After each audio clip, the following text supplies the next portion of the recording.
Assalamualaikum warahmatullahi wabarakatuh. Selamat pagi dan salam sejahtera bagi kita semua. Yang terhormat, Ibu Sofil Widadah MPD selaku dosen pengampu mata kuliah Public Speaking Formal dan teman-teman yang berbahagia. Pada kesempatan kali ini, saya akan menyampaikan materi mengenai Kerajaan Hindu-Buddha di Indonesia, yang merupakan salah satu bagian penting dalam sejarah perkembangan peradaban di Nusantara. Sebelumnya, perkenalkan nama saya Hesti Kartikasari dari Program Studi Pendidikan Sejarah dengan NIM 238720107.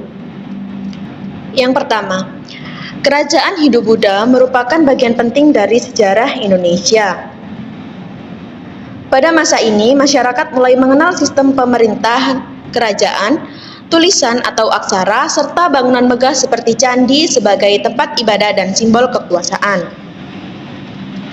Nah, masuknya pengaruh Hindu dan Buddha ini membawa perubahan besar dalam kehidupan bermasyarakat, terutama dalam bidang agama, budaya, dan juga pemerintahan. Masuknya Hindu-Buddha ke Indonesia. Agama Hindu dan Buddha masuk ke Indonesia melalui jalur perdagangan laut sekitar abad ke-5 Masehi. Pedagang dari India datang ke Nusantara untuk berdagang, lalu berinteraksi, menikah, dan menyebarkan budaya serta kepercayaan mereka pada masyarakat lokal. Termasuk melalui pernikahan juga dan juga hubungan sosial, sehingga ajaran dan budaya India ini mulai menyebar di wilayah Indonesia. Kemudian ada teori masuknya Hindu-Buddha. Ada beberapa teori yang mendukung. Yang pertama teori Brahmana, yang kedua teori Ksatria, yang ketiga teori Waisya, yang keempat teori arus balik. Nah, yang pertama teori Brahma.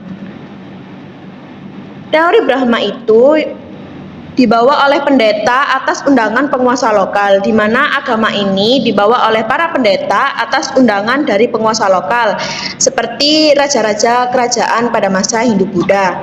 Kemudian di teori Ksatria, dibawa oleh bangsawan atau prajurit India.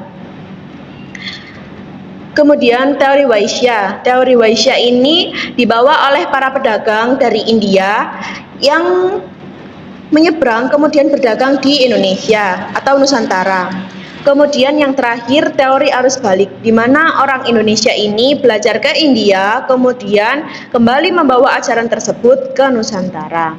Dari beberapa teori tersebut, para ahli masih terus meneliti teori mana yang paling tepat.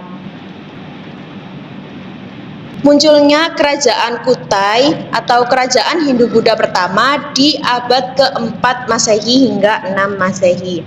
Nah, Kerajaan Kutai adalah kerajaan Hindu tertua di Indonesia.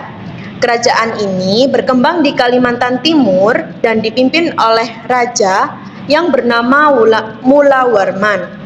Bukti keberadaan Kutai adalah dibuktikan dengan adanya prasasti Yupa, yaitu batu yang bertulis dan menjelaskan tentang upacara keagamaan dan kebesaran raja pada masa itu.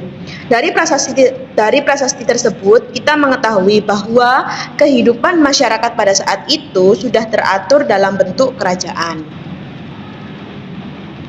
Nah, contoh kedua dari kerajaan pada masa Hindu-Buddha adalah Kerajaan Majapahit. Kerajaan yang terkenal akan wilayah kekuasaan yang paling luas. Majapahit berdiri sekitar tahun 1293 Masehi hingga 1527 Masehi.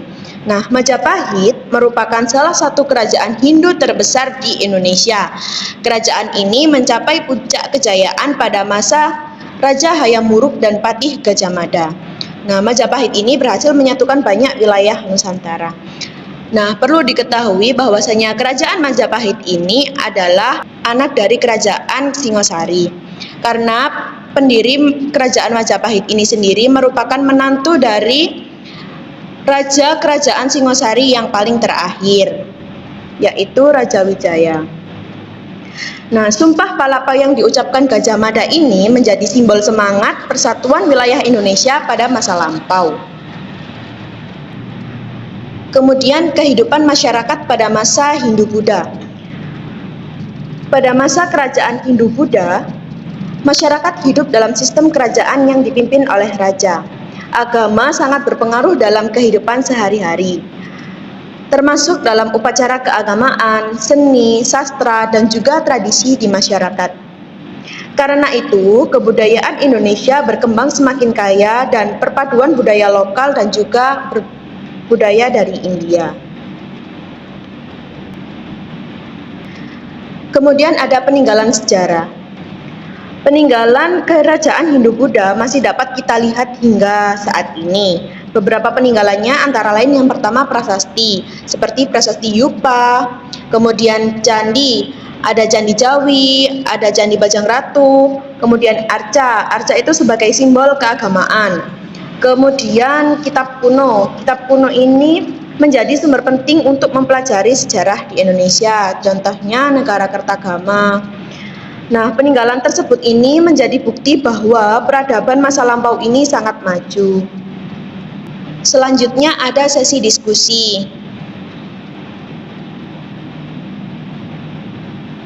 Sebagai penutup, kerajaan Hindu-Buddha ini memberikan pengaruh besar bagi perkembangan budaya di Indonesia.